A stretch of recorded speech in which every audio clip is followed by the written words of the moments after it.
আমাদের রাস্তায় যে বাসগুলি চলে মোটর ভেহিকেল আইন অনুযায়ী একটা বাসও ফিট না। গণপরিবহনে যে বিশৃঙ্খলা আছে এটা তো কাউকে বলার কোনো দরকার নেই, রাস্তা বেরিয়ে বোঝা যায় এবং আমরা দেখছি। হ্যাঁ, তো এর সমাধান আমাদের দরকার। বিশৃঙ্খলা গত 15 বছরে ছিল তার আগেও ছিল, এটা অস্বীকার করার কোনো কারণ নাই।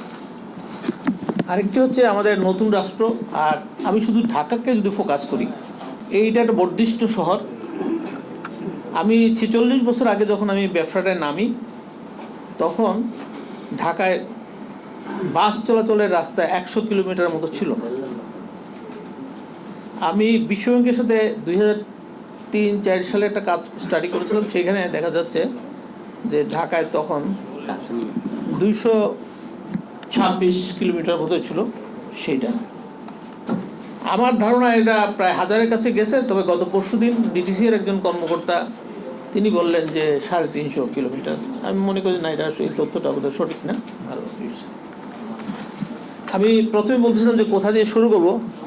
আসলে প্রথম কথা হচ্ছে যে আমাদের রাস্তায় যে বাসগুলি চলে মোটর ভেহিকেল আইন অনুযায়ী একটা বাসও ফিট না। এই শহরের যত সমস্যা আছে তার জন্য প্রশাসন এবং সরকারের প্রশাসন এবং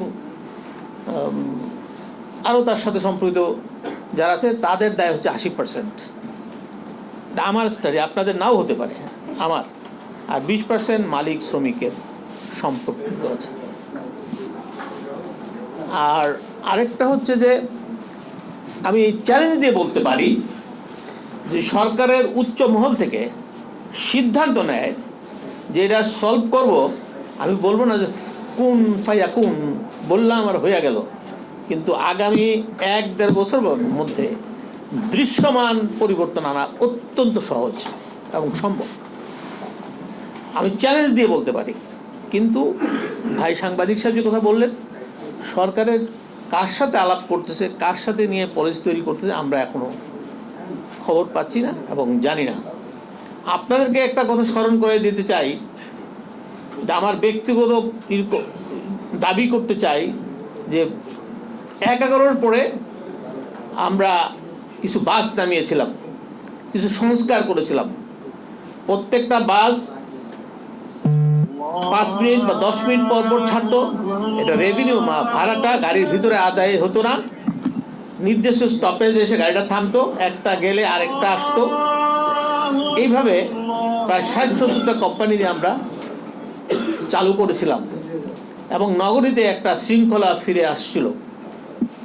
সেইখানে আপনার যানজটের অনেক কমে আসছিল, যাত্রীরা অনেকভাবে আরামদায়ক হচ্ছিল। আরেকটা বিষয় হচ্ছে যে অনেকের ধারণা, মানে এখানে অনেকে এই কথাগুলি বিভিন্নভাবে বিচ্ছিন্নভাবে কথা বলেছেন, সেটা হচ্ছে যে এই নগরীতে আপনি বাড়ির সামনে একটা গাড়ি পাবেন, এটা আশা করা উচিত না। একটা বাস স্টেশন পেতে আপনাকে অন্তত 10 মিনিট, 15 মিনিট, 20 মিনিট আপনাকে হাঁটতে হবে। হেঁটে আপনি যখন আসবেন সেইখানে কর্তৃপক্ষের দায়িত্ব হচ্ছে আপনাকে 5-10 মিনিটের মধ্যে একটা আপনার গন্তব্যে যাওয়ার একটা ব্যবস্থা করা।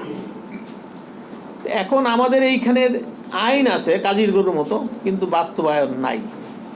তো এই মোটর ভেহিকেল আমি বললাম গাড়িগুলি একটাও ফিট না, তো এগুলো তো কাগজ কলমে তো এগুলো ফিট আছে, কিন্তু ফিজিক্যালি তো একটা গাড়িও ফিট না।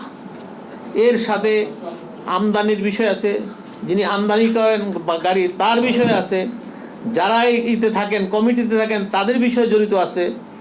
এখন আমি এক একজনের নাম বলবো, সেগুলো আমি জানি না বা এটা বলাও আমার ঠিক হবে না।